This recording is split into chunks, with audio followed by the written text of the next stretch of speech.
Good morning. কালকে FII সামান্য পরিমাণে 108 কোটি টাকার মতো বাই করেছে।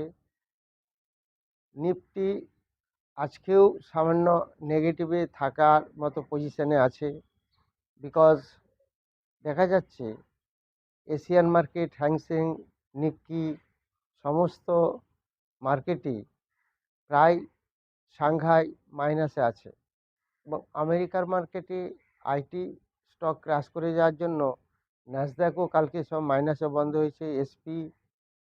এসএনপি সব আমেরিকান মার্কেট মাইনাসে আছে। তার সাথে সাথে ইউরোপিয়ান মার্কেটও সমস্ত মাইনাসে। সেই কারণে আজকে মার্কেট একটু নেগেটিভ ট্রেন্ডে থাকতে পারে, খেয়াল রাখবেন। যারা 15 ফেব্রুয়ারি ব্যাচে ক্লাস করতে চান, অফলাইন, অনলাইন এবং ক্রিপ্টো, তারা যোগাযোগ করবেন। ইনস্টাগ্রাম, ফেসবুক, ইউটিউব ফলো করবেন। 15 ফেব্রুয়ারি ডেট খেয়াল রাখবেন।